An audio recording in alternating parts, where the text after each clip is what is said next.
नमस्कार दोस्तों, मैं आपका दोस्त रोहताश आपके अपने YouTube चैनल पर आपका chapter number 1 math class 10th का चैप्टर नंबर 1 रियल नंबर लेके हाजिर हूँ, जिसकी एक्सरसाइज इस वीडियो में हम लोग करेंगे एक्सरसाइज 1.3। इस एक्सरसाइज में बेटा हम लोग कैसे एक नंबर को इरेशनल नंबर मतलब अपरिमेय संख्या कैसे सिद्ध करना है, ये हम लोग आज करेंगे। और ये जो एक्सरसाइज है बेटा वो CBSE के लिए वेरी वेरी इंपॉर्टेंट, हर बार एक क्वेश्चन इसमें से जरूर आता है किसी नंबर को इरेशनल प्रूफ करना। तो चलिए इससे पहले कि हम लोग वीडियो स्टार्ट करें सबसे पहले हम लोग देखेंगे कि रैशनल नंबर क्या है और इरेशनल नंबर क्या है। तो रैशनल नंबर, जिसको हिंदी में हम लोग बोलते हैं परिमेय संख्या। परिमेय संख्या बेटा वो नंबर है जिसको हम लोग P/Q की फॉर्म में लिख सकते हैं। P जो ऊपर होता है, Q जो नीचे होता है। जो ऊपर वाली रकम है उसको हम लोग बोलते हैं न्यूमरेटर और नीचे वाली रकम को बोलते हैं डिनोमिनेटर। इसको बेटा हिंदी में हम लोग बोलते हैं अंश और हर। जो ऊपर वाली रकम है इसको बोलते हैं अंश और जो नीचे है उसको बोलते हैं हर। तो ये आपने याद रखना है, जो ऊपर वाली रकम है अंश और नीचे वाली रकम है हर। तो फॉर एग्जांपल 3/4 एंड 2.4 ये दोनों के दोनों एग्जांपल हैं आपके रैशनल नंबर के। 2/4 को पॉइंट हटा के हम लोग नीचे 10 हो जाएगा। जब इसको कटिंग करेंगे तो 2 5 द 10 एंड 12 2 द 24, तो आपका 12/5 आ गया। तो इसको भी हम लोग क्या, क्योंकि P/Q की फॉर्म में लिखा गया तो दैट मीन्स ये क्या है 2.4 is also a rational number and 3/4 ये तो आपका न्यूमरेटर एंड डिनोमिनेटर हो ही गया। तो चलिए अब हम बात करते हैं इरेशनल नंबर की। बेटा इरेशनल नंबर वो नंबर्स हैं जब हम लोग इनको डिवाइड करते हैं तो ये नॉन टर्मिनेटिंग होते हैं, मीन्स कभी ये ख़त्म नहीं होते, ठीक है। और इसका जो नंबर है वो नॉन रिपीटिंग होता है। फॉर एग्जांपल आप अगर 3 को 2 से डिवाइड करोगे तो ये तो टर्मिनेटिंग हो गया, क्योंकि जब आप डिवाइड करोगे 1.5 आपका आंसर आ गया। फॉर एग्जांपल देखते हैं, अगर मैं 3 को 2 से डिवाइड करता हूँ तो 1 2 1 द 2 एंड 1 पॉइंट लगा के 10 2 5 द 10, तो आपके पास ये आपका टर्मिनेटिंग हो गया। टर्मिनेटिंग मीन्स वो रकम जो डिवाइड होने के बाद ख़त्म हो जाती है। नेक्स्ट रकम है नॉन टर्मिनेटिंग। नॉन टर्मिनेटिंग वो नंबर्स हैं जो हम लोग डिवाइड करें लेकिन वो डिवाइड ही नहीं होते, आगे आगे आगे आगे चलते रहते हैं। फॉर एग्जांपल आप 8/3 कर लीजिए, 8/3 इसको आज जब आप डिवाइड करेंगे 2.3 द 6 एंड अगेन 6 6 6 ये आगे आगे आगे चलता जाएगा। ये नॉन टर्मिनेटिंग है, ये आपका नहीं आएगा, ठीक है। नेक्स्ट इसके बाद है जो नॉन टर्मिनेटिंग है और नॉन रिपीटिंग है। फॉर एग्जांपल आपका पाई है, पाई की value that is equals to 22/7। तो जब आपको इसको डिवाइड करेंगे डिवाइड नहीं होगा और ये जो पैटर्न है वो फॉलो भी नहीं होगा। ऐसे आप √3 का निकाल लीजिए, √2 का निकाल लीजिए, √5 का, √6 का, ये सब के सब इरेशनल नंबर होंगे। तो एक वेरी इंपॉर्टेंट किसी व्यूअर ने एक क्वेश्चन पूछा था, क्या सभी स्क्वायर रूट वाली रकमें रैशनल नंबर होती हैं या इरेशनल नंबर होती हैं। तो मैं आपको बताना चाहता हूं कि जिन रकम के हम लोग स्क्वायर रूट सॉल्व कर सकते हैं वो स्क्वायर रूट से कम्प्लीटली बाहर आ जाएंगे तो बेटा वो रैशनल नंबर होंगे। फॉर एग्जांपल मैं अगर स्क्वायर रूट 4 की बात करूं, स्क्वायर रूट 4, तो आप जब इसका स्क्वायर रूट सॉल्व करेंगे ये आएगा 2। तो हम 2 को 2/1 की फॉर्म में लिख सकते हैं, तो P/Q की फॉर्म में हो गया। तो that means square root 4 is a rational number, लेकिन स्क्वायर रूट 2 जो है वो इरेशनल नंबर होगा। होप सो आपको रैशनल एंड इरेशनल का समझ में आ गया होगा। अगर फिर भी कंसेप्ट क्लियर नहीं है तो हम लोग एक दूसरी वीडियो में रैशनल और इरेशनल के बारे में बात करेंगे। तो चलिए अब हम अपनी एक्सरसाइज 1.3 स्टार्ट करते हैं। फर्स्ट क्वेश्चन है prove that square root 5 is a irrational number. तो हमें प्रूफ करना है कि जो स्क्वायर रूट 5 है वो इरेशनल नंबर है। स्क्वायर रूट 5 क्या है, एक अपरिमेय संख्या है, हिंदी में अपरिमेय और इंग्लिश में इरेशनल नंबर। तो देखिए जब हम लोग मैथ करते हैं बेटा दो मेथड है हमारे पास, एक इंडक्टिव और डिडक्टिव। मतलब सिंपल सी बात है, हम लोग सिंपल लैंग्वेज में कर लेते हैं इसको। हमारे पास जब किसी क्वेश्चन को सॉल्व करते हैं उसके दो तरीके हैं, या तो हमारे पास मेथड हो उसका उस तरीके से सॉल्व कर ले, नहीं तो जो हमें प्रूफ करना है हम वो उसका उल्टा ऑपोजिट मान लेते हैं। और मानने के बाद क्या होगा, या तो वो सही प्रूफ होगा या वो गलत प्रूफ होगा। अगर वो गलत प्रूफ होगा तो हमने जो माना है वो गलत हो गया, और अगर वो गलत हो गया तो दैट मीन्स जो हमने माना था उसका ऑपोजिट है ना। फॉर एग्जाम्पल मैं आपको कहता हूँ कि जो केले होते हैं वो खट्टे होते हैं, ठीक है। तो दो ही टेस्ट हैं अभी हमारे पास, या खट्टे हैं या मीठे हैं।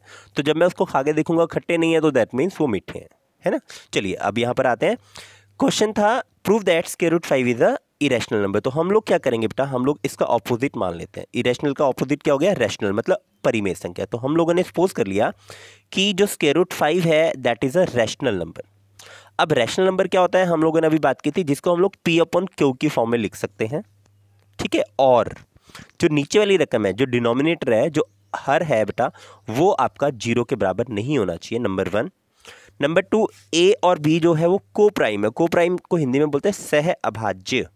अब क्वेश्चन ये है सह अभाज्य क्या है बेटा, सह अभाज्य वो रकमें होती हैं, को प्राइम वो नंबर्स होते हैं जिनका कोई भी फैक्टर कॉमन नहीं होता। मींस कोई भी ऐसी रकम नहीं है जो A को और B को दोनों को डिवाइड करे, एक को छोड़ के, ठीक है। तो एक चीज और आपने इसमें लिखनी है, A और B आर इंटीजर्स। A और B क्या है, पूर्णांक हैं। चलिए आगे चलें फिर, चलते हैं। तो एग्जाम्पल दिया है, देखो को प्राइम का 2 और 3, कोई भी 1 को छोड़ के कोई भी ऐसा नंबर नहीं है जो 2 और 3 को डिवाइड कर सके। एक कुछ और एग्जाम्पल कर लेते हैं को प्राइम के, 3 और 7, ये भी को प्राइम है। उसके बाद 7 और 23, ये भी को प्राइम है। तो को प्राइम वो नंबर्स होते हैं जिनको कोई भी जो फैक्टर है वो कॉमन नहीं होता, कोई भी गुणनखंड जो है बेटा वो कॉमन नहीं होता। तो चलिए हमने माना था स्क्वायर रूट 5 को, क्या माना था, रैशनल नंबर जो कि A अपॉन B की फॉर्म में है। तो हमने मान लिया square root 5 equals to A upon B। अब जब हम लोग क्रॉस मल्टीप्लाई करेंगे तो A इंटू 1 A आ गया, स्क्वायर रूट 5 को B से मल्टीप्लाई करेंगे तो स्क्वायर रूट 5 इंटू B, तो ये मेरे पास आ गया स्क्वायर रूट 5B। अब हमने करना क्या है बेटा, जब हम सॉल्व करते हैं तो हम लोग स्क्वायर रूट वाली रकम को कोशिश करते हैं अवॉइड करने की, वो ना हो हमारे पास। तो स्क्वायर रूट को हटाने का तरीका क्या होता है, स्क्वायर करना। तो हम अब क्या करते हैं, स्क्वेयरिंग बोथ साइड करते हैं, दोनों तरफ वर्क करने पर। तो जब हम स्क्वेयरिंग बोथ साइड करेंगे तो A का स्क्वायर आ गया हमारे पास A स्क्वायर। जब हम 5B का स्क्वायर करेंगे, 5 रूट का 5, जब रूट का स्क्वायर करते हैं तो वो 5 हो जाता है, तो 5 हो गया, और B का स्क्वायर B स्क्वायर। तो हमारे पास फर्स्ट इक्वेशन आ गई है A square equals to 5B square. अब इसका मतलब क्या है, अब इसको बेटा अगर हम लोग लिखना चाहें तो हम लोग ऐसे लिख सकते हैं, A square upon 5 equals to B square, ऐसे लिख सकते हैं अगर लिखना चाहें तो दैट मीन्स क्या है कि जो A स्क्वायर है हमारे पास वो 5 से डिवाइड हो जाएगा, है ना, यही मतलब बना इसका, तभी वो B स्क्वायर के इक्वल आएगा। तो इसको हम लोग क्या लिख सकते हैं, अब इसका मतलब है A square is divisible by 5। इसका मतलब जो A स्क्वायर है वो 5 से विभाज्य, 5 से भाग हो जाएगा। अब अगर कोई भी नंबर किसी का स्क्वायर किसी भी नंबर से डिवाइड होता है तो वो नंबर भी बेटा उस नंबर से डिवाइड होता है। फॉर एग्जांपल देखते हैं, एग्जांपल है हमारे पास 25 का स्क्वायर। अब जो 25 का स्क्वायर है 625 का स्क्वायर होता है 6, 2 और 5, इसके लास्ट में डिजिट क्या है 5, तो दैट मीन्स 620 जो 25 है उसका स्क्वायर जो है वो 5 से डिवाइड हो जाएगा। ओके, तो अब जो इसका नंबर था दैट इज 25, तो इसका मतलब 25 जो है वो नंबर भी 5 से डिवाइड हो जाएगा, ठीक है। तो अब इसका मतलब हमारे पास एक चीज़ क्लियर होगी कि जो ए रकम है वो 5 से कंप्लीटली डिवाइड हो जाएगी, ठीक है। चलिए अब देखते हैं इसका मतलब अगर ए नंबर है जो 5 से डिवाइड हो जाएगा, इसका मतलब हम लोग ए को मान लिया, सपोज कर लिया कि ए को हम लोग लिख सकते हैं 5 मल्टीप्लाई बाय कोई भी नंबर। अब वो कोई भी नंबर को हमने सी सपोज कर लिया। फॉर एग्जांपल देखते हैं यहाँ पर, देखिए नीचे लिखा हुआ है, अगर मैं 25 की बात करूँ 25 को लिखते हैं 5 इंटू 5, ऐसे 35 को लिख सकते हैं 5 इंटू 7, 45 को हम लोग लिख सकते हैं 5 इंटू 9। तो यहाँ पर बेटा एक चीज़ क्या है, हमने जो 5 था और सी मीन्स कोई भी नंबर, एनी नंबर, तो इसका मतलब हमने सपोज कर लिया जो ए है दैट इज़ 5 इंटू सी, क्योंकि हमें पता था कि जो ए है वो 5 से डिवाइड हो जाएगा, तो हमने सपोज कर लिया A equals to 5 into C. Again squaring both side. तो अब क्वेश्चन ये है हमने स्केयरिंग बोथ साइड क्यों किया, क्योंकि बेटा हमने प्रूफ ये करना था square root 5 is a irrational number, और यहाँ पर हमने सपोज मान लिया था कि जो ए और बी है वो क्या है, को प्राइम नंबर है, कोई भी ऐसा नंबर नहीं है जो दोनों को डिवाइड कर लेगा। तो अब हम लोग करेंगे क्या, हम लोग यही प्रूफ करेंगे कि कोई एक ऐसा नंबर है जो ए और बी को डिवाइड करता है, इसलिए हम लोगों ने यहाँ पर क्या किया, स्केयरिंग बोथ साइड। अब देखिए स्केयरिंग बोथ साइड करने पर ए स्क्वायर इक्वल्स टू 5 का स्क्वायर 25 आ गया एंड सी का स्क्वायर सी स्क्वायर, तो देयरफॉर हमारे पास सेकंड इक्वेशन आ गई है A square equals to 25 C square. तो अब देखिए फर्स्ट एंड सेकंड इक्वेशन दोनों से हम लोग ले लेते हैं। फर्स्ट इक्वेशन थी हमारे पास A square equals to 5b square and A square equals to 25 C square. ठीक है, तो अब from first and second equation यहाँ से हमारे पास देखिए left hand side, for example मैं एक एग्जांपल ले लेता हूँ। मैं कहता हूँ मेरा वजन गुलशन के बराबर है और गुलशन का वजन, फॉर एग्जांपल मेरा वजन 50 किलो है और गुलशन का वजन भी 50 किलो है, तो मेरा और गुलशन का वजन दोनों का बराबर हो गया, हम दोनों एक तरफ हो गए। दूसरी तरफ मैं बोलता हूँ गुलशन का वजन रोहित के बराबर है, गुलशन का वजन रोहित के बराबर। तो अब क्या मैं ये कह सकता हूँ कि मेरा वजन और रोहित का वजन दोनों बराबर होंगे? यस। तो यहाँ पर देखते हैं A square equals to 5b square, again A square equals to 25c square. ठीक है, तो that means A square common है ना यहाँ पर, तो इसका मतलब क्या हो गया 5b square and 25c square दोनों इक्वल होंगे। तो अब हम लोग क्या करते हैं, दोनों साइड 5 से डिवाइड करते हैं। इसको 5 से डिवाइड करने पर आएगा b स्क्वायर और इधर आएगा 5c स्क्वायर। तो अब वही जो हमने पहले किया था, b square is divisible by 5। अगर किसी रकम का स्क्वायर डिवाइड है तो दैट मीन्स वो नंबर भी डिवाइड होगा 5 से, तो इसका मतलब b is also divisible bye 5। अब देखो हमने क्या सपोज किया था, हमने सपोज किया था a एंड b आर को प्राइम, इसका मतलब कोई कॉमन फैक्टर नहीं है। बट अभी देखो b का जो एक फैक्टर है 5 है और हमने प्रूफ किया अभी पहले कि जो a का एक फैक्टर है वो 5 है, तो a और b का दोनों के कॉमन फैक्टर क्या हो गए 5 हो गए, इसलिए हमारी एजम्पशन क्या हो गई रॉन्ग हो गई और स्क्वायर रूट 5 क्या हो गया एक इरेशनल नंबर हो गया, अपरिमेय संख्या हो गया। होप सो आपको ये क्वेश्चन समझ में आ गया होगा। नेक्स्ट सेकंड पार्ट पर चलते हैं। Prove that 3 + 2√5 is a irrational number. सिद्ध करें 3 + 2√5 एक अपरिमेय संख्या है। चलिए देखते हैं, अगेन वही मेथड हम लोग सपोज कर लेते हैं 3 + 2√5 इज अ रैशनल नंबर, वो एक परिमेय संख्या है। तो 3 + 2√5 that is equals to a upon b। a and b are integers, इसका मतलब पूर्णांक है, इंटीजर मीन्स पूर्णांक है, जहाँ पर b बराबर नहीं है 0 के, और a और b क्या है बेटा को प्राइम है, सह अभाज्य है। तो अब करेंगे क्या, हम लोग यहाँ से 3 दूसरी साइड चेंज करेंगे, 3 के आगे प्लस साइन है, कोई साइन नहीं है मतलब प्लस साइन है। अगर प्लस साइन है तो क्या करेंगे बेटा, प्लस साइन को उधर लेके जाएंगे तो माइनस में हो जाएगा। तो अब हमारे पास हो क्या गया 2√5 इधर रह गया, तो इधर 3 को इधर ले जाके माइनस हो गया, तो a अपॉन b -3 हो गया। अगेन इसका एलसीएम ले लेते हैं, दोनों का एलसीएम आ गया हमारे पास b, तो यहाँ से b 3 से मल्टीप्लाई हो जाएगा, तो मेरे पास आ गया 2√5 equals to a - 3b upon b। Again 2 इधर मल्टीप्लाई में है, दूसरी साइड जाके डिवाइड में हो जाएगा, तो 2 जो है वो b के साथ में आ जाएगा, तो √5 equals to a - 3b upon 2b। अब यहाँ पर देखते हैं हम लोगों ने क्या माना था कि a और b क्या है पूर्णांक है, इंटीजर्स है। अगर a और b इंटीजर्स हैं तो दैट मीन्स ये जो मेरे पास नंबर है a - 3b अपॉन 2b, बेटा ये नंबर जो है वो भी हमारे पास रैशनल ही रहेगा। आप a और b की कोई भी वैल्यू पुट करके देख लीजिए, ये हमेशा रैशनल ही रहेगा। तो अब हमारे पास एक तरफ तो है रैशनल नंबर, अभी हमने प्रूफ किया था √5 क्या है हमें पता है इरेशनल नंबर है, तो दैट मीन्स हमारे पास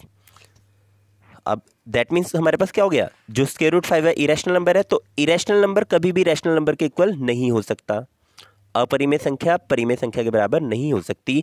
तो इसलिए हमारा मानना क्या हो गया, कॉन्ट्राडिक्ट हो गया, गलत हो गया। तो √5 क्या हो गया, एक इरेशनल नंबर हो गया, एक अपरिमेय संख्या हो गया।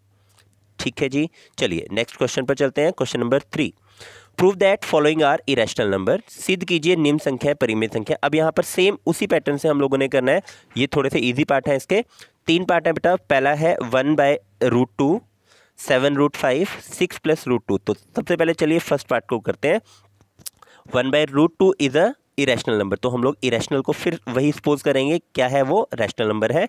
अगर ये रैशनल नंबर है तो क्या है a and b are integers, वो क्या है पूर्णांक है, b बराबर 0 नहीं है। उसके बाद a एंड b आर को प्राइम सह अभाज्य। ये तीनों चीज़ें जब कभी भी आपने कोई क्वेश्चन ऐसा प्रूफ करना है तो ये तीनों चीज़ें आपने लिखनी है। चलिए तो अब हम लोग क्या करते हैं, दोनों तरफ इसको क्रॉस मल्टीप्लाई करते हैं। अगर क्रॉस मल्टीप्लाई करते हैं तो b इक्वल्स टू a√2 आ गया। अगेन स्केयरिंग बोथ साइड, तो मेरे पास क्या आ जाएगा b का square equals to 2a square, क्योंकि 2 का √2 का स्केयर क्या हो जाएगा, अगर हम √2 का स्केयर करेंगे दैट इज इक्वल्स टू 2। ठीक है जी, चलिए तो b स्केयर, अब इसका मतलब क्या हो गया, इसको अगेन वही लिख सकते हैं b square upon 2 that is equals to a square. तो इसका मतलब क्या हो गया, हमारे पास जो b स्केयर है वो किससे डिवाइड हो जाएगा बेटा, वो हमारा डिवाइड हो जाएगा 2 से। तो बी स्क्वायर अगर 2 से डिवाइड है तो दैट मीन्स बी भी, और B is also divisible by 2। तो अब हमने सपोज कर लिया B equals to 2c। Again पहले क्वेश्चन की तरह अगेन स्केयरिंग बोथ साइड, दोनों तरफ स्केयर करेंगे तो बी स्क्वायर इक्वल्स टू, इधर बी स्क्वायर है और 2 का स्क्वायर हमारे पास आ गया, 2 का स्क्वायर हमारे पास है 4, तो दैट मीन्स 2 का स्क्वायर 4 आ गया, तो B square equals to 4c square. Again from equation first and second, देखिए फर्स्ट इक्वेशन मैंने यहाँ पर लिख ली है, B square equals to 2a square और B square equals to 4c square. दोनों में B square and B square common हो गया, तो दैट मीन्स क्या आ गया हमारे पास 2a square that is equals to 4c square. अब again dividing 2 by both side, दोनों साइड डिवाइड करते हैं, तो यहाँ से 2 1 द 2 a स्क्वायर बच गया, 2 2 द 4 2 r c स्क्वायर बच गया, तो that means a square equals to 2c square. Again अगर हम इसको लिखना चाहें क्या लिख सकते हैं, a square upon 2 that is equals to c square. तो इसका मतलब जो a स्क्वायर है वो किससे डिवाइड है, 2 से डिवाइड है, तो a square is divisible by 2, a square जो है 2 से विभाज्य हो जाएगा बेटा। तो a अगर दो किसी रकम का स्क्वायर डिविजिबल है तो वो नंबर भी डिविजिबल है। फॉर एग्जांपल 4 का स्क्वायर 2 से भाग हो जाएगा, तो दैट मीन्स 4 भी 2 से भाग हो जाएगा। So again a and b have the common factor 2 which is contradictory of our assumption. तो ए और बी जो है बेटा दोनों का सार गुणन हमारे पास क्या आ गया, 2 आ गया, जो कि हमारे मानने का, हमने माना क्या था कि ए और बी का कोई भी सार गुणनखंड नहीं है। तो इसका मतलब क्या हो गया, हमने माना था परिमेय है, तो परिमेय नहीं है तो क्या होगा, अपरिमेय है। तो इसका मतलब 1/√2 क्या हो गया, अपरिमेय संख्या हो गया। चलिए next part, second part, 7√5 is a rational number. Again मानना आपने वही है, 7√5 मान लिया ये क्या है, एक रैशनल नंबर है। अगर ये रैशनल है, परिमेय संख्या है, तो ए और बी क्या होंगे, पूर्णांक होंगे, बी 0 के बराबर नहीं होगा, और ए और बी होंगे को प्राइम होंगे, सह अभाज्य होंगे। तो अगेन हमारे पास 7√5 equals to A upon B, यहाँ से 7 क्योंकि एक नंबर है हम लोग यहाँ पर डिवाइड में ले आए, तो मेरे पास आ गया √5 equals to A upon 7b। अब क्योंकि हमने क्या माना था, ए और बी क्या है बेटा, पूर्णांक है, इंटीजर्स हैं। अगर ये इंटीजर्स हैं तो that means A upon 7b क्या होगा, ये भी एक परिमेय संख्या होगा। अगर ये एक परिमेय संख्या है और जबकि हमें पता है √5 क्या है, अपरिमेय संख्या है, तो अपरिमेय संख्या परिमेय संख्या के बराबर तो नहीं हो सकती ना, रैशनल नंबर इरैशनल नंबर के बराबर नहीं हो सकता। तो इसका मानना अगेन वही जो लास्ट में हमने पहले लिखा था, हमारा मानना गलत है, ये हमारा विरोधाभास है। तो 7√5 क्या है, एक अपरिमेय संख्या है। चलिए नेक्स्ट क्वेश्चन पर चलते हैं। क्वेश्चन है prove that 6 + √2 is a rational number. तो हमने अगेन इरैशनल प्रूव करना था, तो इसको रैशनल मान लिया, परिमेय संख्या मान लिया। अगर परिमेय है तो अगेन ए अपॉन बी, ए और बी क्या है, इंटीजर्स है, पूर्णांक है। अगर ये पूर्णांक है तो हम लोग बी 0 के बराबर नहीं है, और ए और बी क्या है, को प्राइम है, सह अभाज्य है। तो हमने क्या किया, यहाँ से अगेन नंबर्स को हमने एक तरफ लेके जाना है हमेशा। यहाँ पर बेटा 6 के आगे कोई निशान नहीं, दैट मीन्स प्लस है, प्लस इधर आगे क्या हो जाएगा, माइनस। तो √2 equals to A upon B -6। Again इसका एलसीएम लिया हम लोगों ने, एलसीएम बी आ गया, बी आने के बाद बी को 6 से मल्टीप्लाई कर दिया, तो मेरे पास आ गया √2 equals to a - 6b upon B. अब यहाँ पर अगेन मुझे पता है √2 क्या है, एक इरैशनल नंबर है, और अगर a और b इंटीजर्स हैं, पूर्णांक है, तो क्या होगा, जो ये नंबर होगा हमारे पास, ये नंबर ये होगा परिमेय संख्या, और ये है हमारे पास अपरिमेय। तो बेटा फिर वही लिखना है हम लोगों ने कि अपरिमेय संख्या इरैशनल नंबर कभी भी रैशनल नंबर के बराबर नहीं हो सकते। तो इसलिए हमारा जो मानना है वो गलत है, कॉन्ट्राडिक्टल है। तो इसलिए हमारे पास 6 + √2 क्या हो जाएगा, एक इरैशनल नंबर हो जाएगा, एक अपरिमेय संख्या हो जाएगा। तो इसी के साथ ये हमारी एक्सरसाइज कंप्लीट होती है। तो प्लीज़ और आगे एक्सरसाइज के लिए और ज़्यादा समझने के लिए हमारे चैनल को सब्सक्राइब कीजिए, बेल आइकन को प्रेस कीजिए, ताकि कोई भी नई वीडियो आने पर आपको इसका इंटीमेशन मिल जाए। और रेगुलर हमारी वीडियोस हैं वो आपको अपलोड होती रहेंगी। आप अपनी मैथ को कंटिन्यू कर सकते हैं इस लॉकडाउन में भी। तो प्लीज़ हमारे चैनल को ज़्यादा से ज़्यादा शेयर कीजिए और सब्सक्राइब कीजिए। Thank you.